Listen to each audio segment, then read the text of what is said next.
All right, let's get into this real quick. We are going to be talking about essentially no food stamps November and what that means for you, essentially how you can go and get food stamps, well, essentially the food that you would normally get from them to have a better life, a better living, etc. Now, there are certain ways that you can do it that are legal and illegal. We're going to focus on the legal ways because I don't want to be giving you any illegal information. But of course, the main thing you have to focus on is if you really don't have food, and you really don't have anybody that can give you food, you do reserve the right to call basically an emergency room or 911 to go ahead and have them pick you up and take you to the hospital where, of course, they will feed you.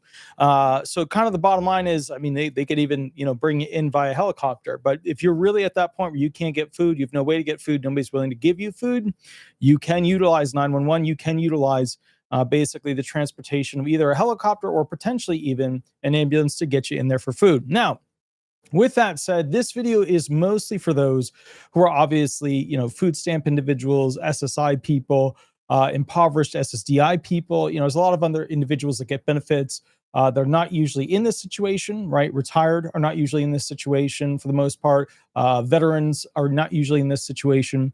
Let's get into it real quick. All right. Many of you are wondering, what are the ways to get food when you can't have food stamps? And there's a lot of different networks, right? There's Feeding America, Salvation Army, Food Life, Food Lifeline, Phil Abundance, City Harvest, Food for Free, Matthew 25 Ministries, Feed the Children, Food Tank, Freedom Farm Food, American Red Cross, United Way, No Kid Hungry, Food Research and Action Center, St. Mary's Food Bank Alliance, Greater Chicago Food Depository, Houston Food Bank, Los Angeles Regional Food Bank, Atlanta Community Food Bank, San Francisco Marin Food Bank, Midwest Food Bank, on and on and on. Every town usually has a resource for food unless it's a one-horse town. And even then, there's somebody who's going to give you some food.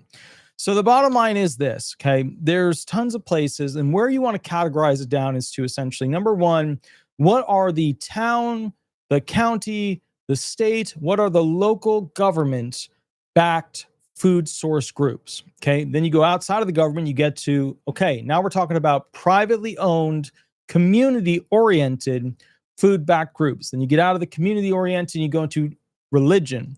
What are the religious institutions that back having food? And sometimes it's something big, right? They'll go ahead and bring you food, or they'll go ahead and come over and cook for you, or they'll do all kinds of stuff. Sometimes it's small. You go to a church event and they'll have donuts there. They'll have something like that. Sometimes it's minimal, something like that. But it is some form of food for those individuals who don't get food stamps or won't get food stamps in November if the government is unable to reopen, which right now it looks very, very like it's not going to reopen. And the reason why, just to kind of simplify things, is number one, the Democrats blaming the Republicans is not working. It did last time against Trump. It's not working this time. So in his first term, it worked. It's not working this time. The Republicans don't want to pay all this extra stuff, which some of it they should. I mean, to be fair, some of it is like, basically making sure people have subsidies to be able to afford their health care and health insurance. But then at the same time, Republicans don't want to pay for community clinics, emergency rooms, getting additional funding for Medicaid, because, that's where a lot of illegal immigrants go and get medical treatment. And so they feel like no illegal immigrants should receive any benefit.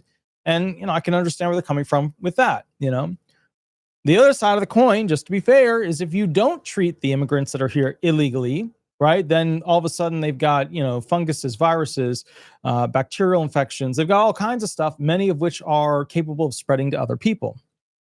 So, there's that other side of it. All right. Now, another thing you can do is you can basically go to local farms and work a deal where, you do some basic stuff for them and they go ahead and are able to help you out with some food and resources and stuff like that. Some of them want to do kind of like under the table kind of deals where basically you help them out and they give you food. Some of them want to, just hire you on to do some basic little things. And remember, local farms almost always need what's called SEO, search engine optimization / marketing. They almost always need SEO and marketing. So, being able to go ahead and splash their name and their products and their stuff and take photos of their stuff and put it on the web in different places is usually enough to just get food out of them. It's because they need more marketing. They need more presence online. Okay. Now, another thing, so like something I knew a guy that would do, and he was basically a guy who like was buddies with an Etsy person. Etsy people are very like arts and craftsy. But he would actually have a bunch of identifications. And so like once a month, he'd have an identification card that basically had his birthday on it, even though it wasn't his real birthday. And what he would do is he would know which restaurants would give him free food, on his birthday. And he would just for each month go to a different place and have a free meal on them because of the identification card that showed that it was his, in fact, birthday. So kind of an interesting thing, not legal, right? Not a legal thing that was being done. So I can't support it, but it was something that he would do. It is what it is. Now, with that said, once you get past kind of like your community, your local law, your religious institutions, if you're really struggling, they also have corporate outreach bodies. So a lot of you don't realize, but there's a lot of corporate entities that basically will fund or help fund some smaller group, or they'll have internal with them a group that will go ahead and feed people. So like, McDonald's, right, will have their arm, right? Coca-Cola will have their nonprofit donation arm, right? And so one of the things that you can do is if you call them and say, hey, I'm trying to get food. And let's say you call one of the local centers that gets funding from Coca-Cola or funding from Walmart or funding from, McDonald's. You call one of these local arms, and you say, hey, I'm looking to get food. Can you help me? And they're like, well, right now we don't have it. Da, da, da, da, da. Go call the corporate entity, the big company that pays for that local whatever, and then say, hey, look, I called this group. They're not giving me food. I'm really, really hungry. Can you help me get them to help me give me food? And then usually the corporate entity will, they might even send you basically some sort of, like a little food card or something that has, a debit card that has money on it, or they will call that company that, is the nonprofit arm of the big corporation and make sure that you're taken care of because they don't want the bad press. Like, especially with all this, like Coca-Cola doesn't need it where they're like long arm nonprofit isn't helping the people in need, because that's the whole reason that exists is to splash into the community and the news that they're doing good things and that you should like their product as a result of it. But of course, Coca-Cola is basically a sugar licorice, not so good for you drink. So they got to, they got to build it up and say, yeah, we're good for the community because of this, even though the thing that, you put in your body is like, it's a massive amount of sugar, a massive amount of salt, things like that. Okay. Next thing, if you're looking for the cheapest of all the grocery stores, and some of you don't know this, I go to Aldi's. I like Aldi's. Aldi's has some products that Walmart doesn't. Aldi's is pretty much the cheapest out of all of the grocery stores. So the one you want to go to is Aldi's. Then there's LIDL, Little, or I'm not even sure how to pronounce it. But Aldi's has like 2,400 stores, 38 states. Little has around 170 plus stores. That's the next cheapest one on the block. The next one would be Walmart, which isn't really that cheap anymore. Then you have Trader Joe's, which is kind of expensive, really expensive. Then you have Winco Foods, and then you have General Grocery Outlets, which has like 500 stores. But obviously, Walmart is the easiest one to find. They have like 10,500 stores. So, one of those gigs. But Aldi, if you can search on your phone, Aldi, that's where the love is. That's where I like to go. I go and get a lot of food from there. It's way cheaper than Walmart. So here's the thing. I use the Walmart Deliver app, but if I have extra time and I want to get the products that I like, because Aldi has like specific things that I like, I'll go to Aldi. You put the quarter to get your basket, and then you rock and roll. All right. Next thing, what you kind of have to keep in mind is that if you don't have lots of money, because, obviously people on food stamps are not going to have lots of money. And sometimes people are going to give them food. Sometimes people are going to give them, essentially money. Right? You can even ask people for coupons. The best store for coupons is Kroger. Okay. They allow for essentially stacking of coupons, right? So you can use like, manufacturer coupons and then Kroger coupons on top of that. And you can stack them. They got like 2,700 stores, lots of digital coupons, all that kinds of stuff. Kroger is the best when it comes to coupons. Next would be Publix, then Albertsons, Safeway. Then you get into Hy-Vee and then Winn-Dixie. Okay. Winn-Dixie is okay for coupons, but sometimes their coupons can be a little bit restrictive. So with that said, Kroger is definitely the best. Stacking power is the best. People are happy with it. And obviously they do a lot of them. So that's always a good thing. All right. Now, next thing you need to keep in mind is that a lot of you don't utilize the phone apps on your phone. Okay. I used to be one of those people.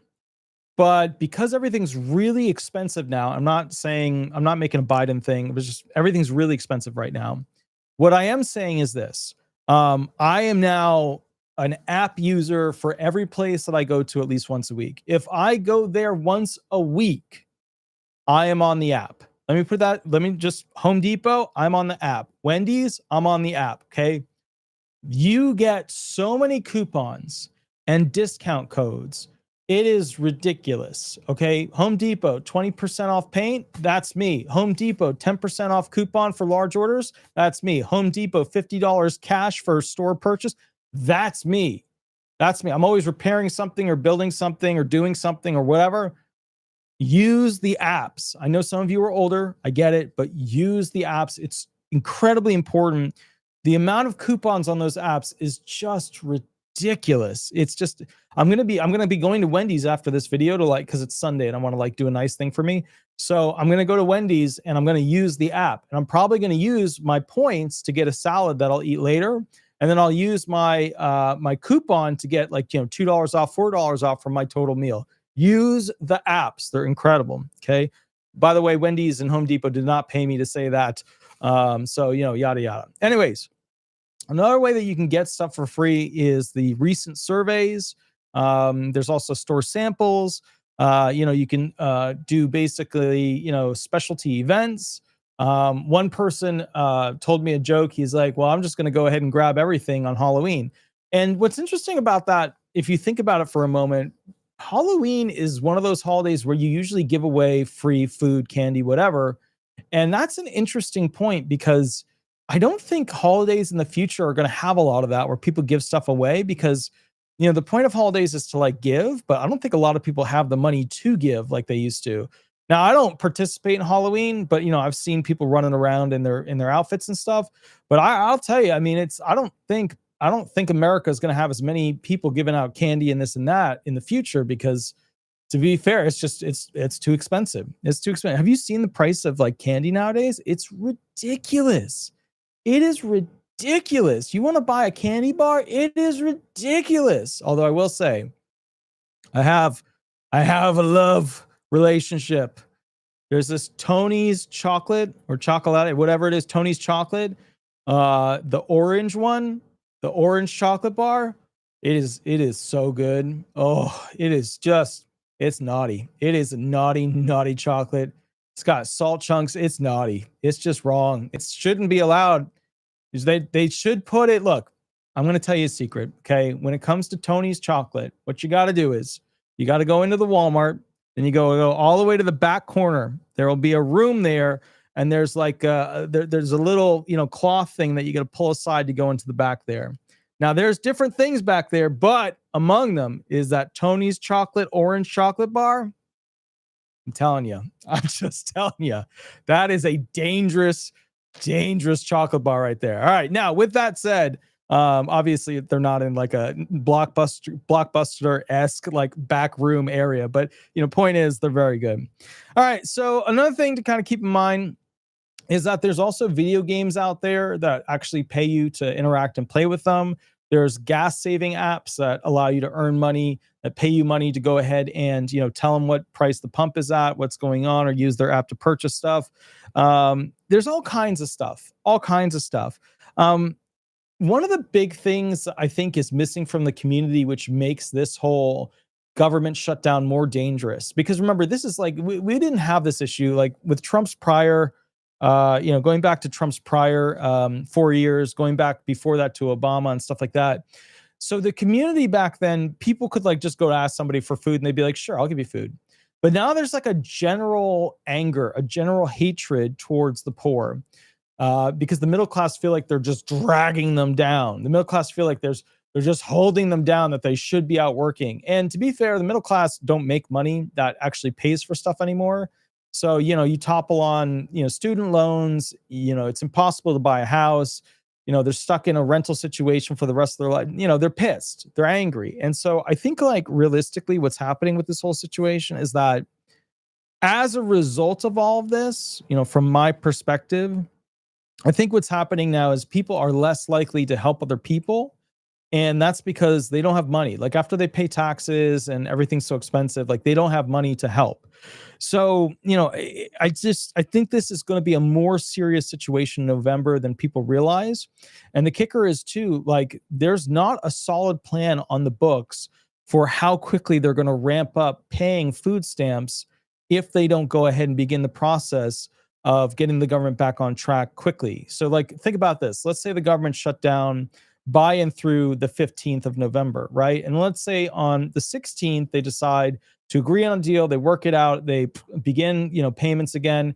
And as a result of that, right? As a result of that whole situation, food stamps are now turned on. How quickly are the states going to be able to communicate to the government to start processing payments? Because remember, the states pay for like 50% of the administration of food stamps, and then the federal government pays for like the other 50% for the most. There's little things in there too. And then like, actual food stamps, So the point I'm getting at is I don't know how quickly they're going to be able to just turn them on. It's a lot of digital, so it should be relatively quickly, but it's interesting. And the real reason I think that this is important to acknowledge is that at the end of the day, Trump is basically showing Americans multiple things. Number one, you don't need that much government to do what you think it would normally need to do it, right? That's Trump's entire thing. Trump's like, do you need the EPA at this level?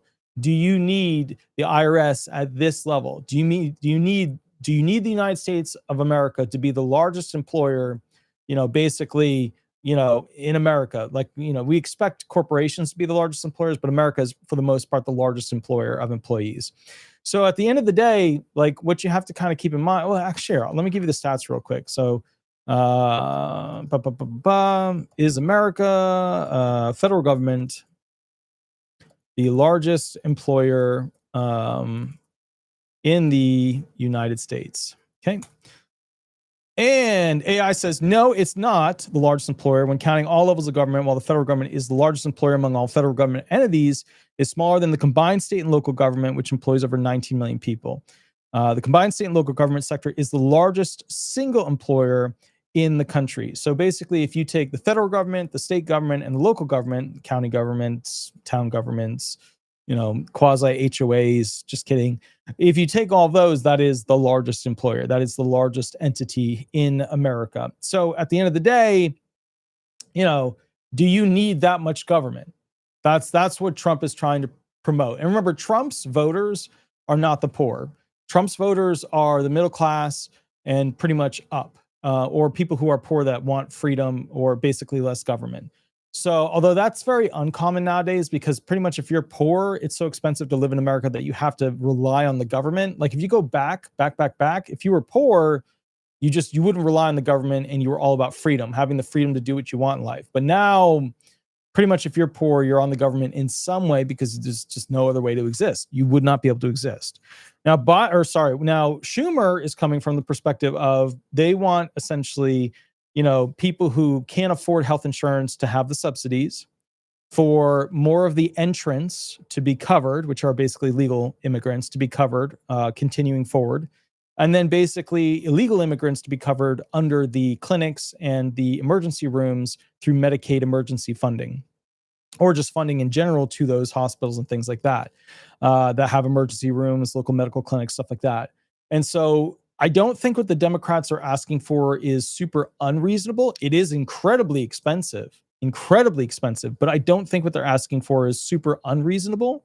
Because, at the end of the day, if you don't treat immigrants or illegal immigrants or legally here immigrants and those who basically are impoverished that need their health insurance but can't afford it, if you don't treat them, they're just going to get worse, and then it's going to cost more, or they're going to pass away. But again, the government's main thing is it would love to pay for you to be born and educated.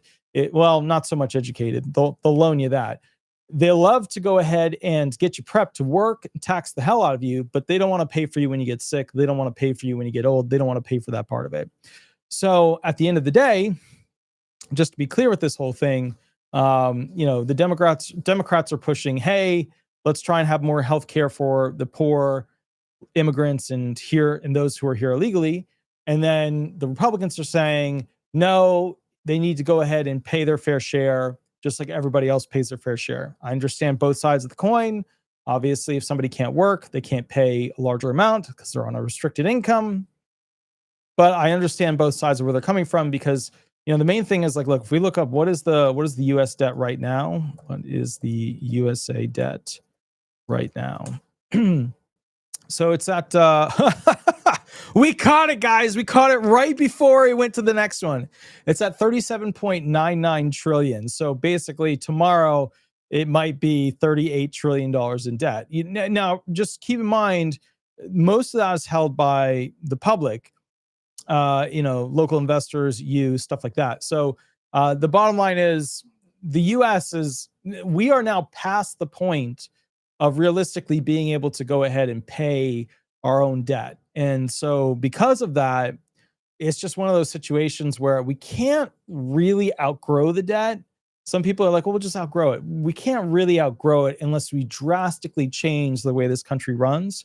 And we'd have to go way, way more Republican in the way that we spend money and have government to actually outgrow this debt. We're never going to do that because the Democrats want to mass tax and mass spend. So we're never going to be able to do that. It's just not going to happen.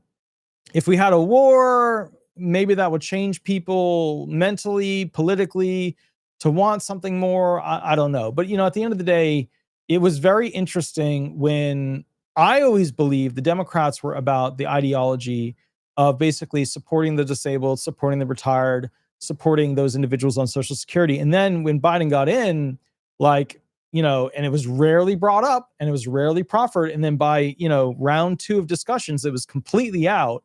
But all of the Social Security enhancements, modifications, like stuff like that at the legislative level, the big level, not just, and I love what Martin O'Malley did. I was a big fan. Commissioner Kishikaze did a great job too.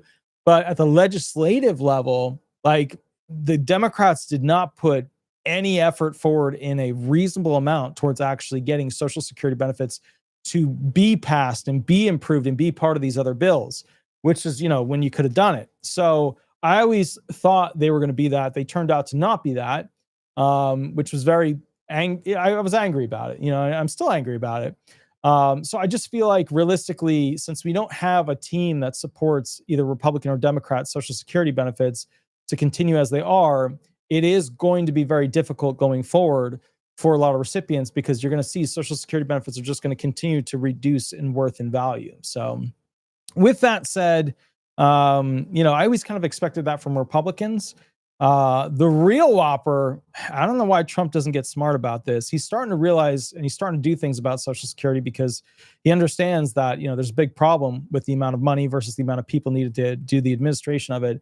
But if Trump were smart, he could get a hell of a lot of voters from Social Security that constantly vote Democrat if he would just do more things that would be innovative and supportive of Social Security. I don't know why he doesn't take advantage of that. It's just, it would be like low-hanging fruit for voters. So anyways, okay. So Rob White, $1.99 donation. Thank you. He said, they want the ACA to be permanent. Yeah, maybe. Yeah. I mean, it's a tricky situation because we can't afford as a country all the stuff we do. We can't afford it, right? It just can't happen. And a lot of people are accustomed to the government giving them lots of stuff.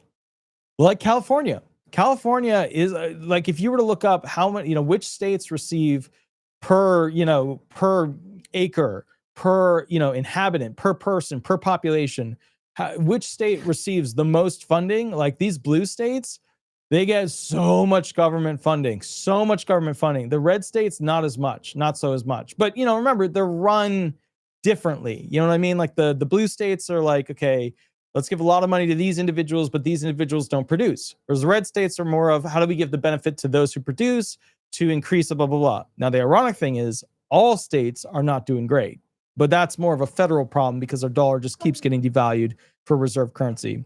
All right, so here's the deal. I have more stuff, but you have the general understanding of techniques to use. Remember, you always retain the right to call the emergency room, have them come pick you up, take you to the hospital, and basically, eat. I don't know if you can hear Sweetie. She's giving me some bitchy whiny. Man, she gives me some side eye. That's her. What's wrong? I know. Sweetie's over here. She's making demands. Hi, Sweetie. Oh my. So with that said, I will catch you all probably tomorrow. We'll go live and I'll answer questions for free. Please remember to like and subscribe. And also very important, if you go ahead and need a private session, we have the mini contract below. I don't do Medicare stuff. So if you have Medicare questions, give them a call right here. I'll catch y'all a little bit later. You have a wonderful, wonderful day, and we will rock and roll from there. Thank you so much, Attorney Walter Hnot. And I may catch you tonight. I'll probably catch you tomorrow. Thank you so much. Bye-bye, everybody. Bye-bye.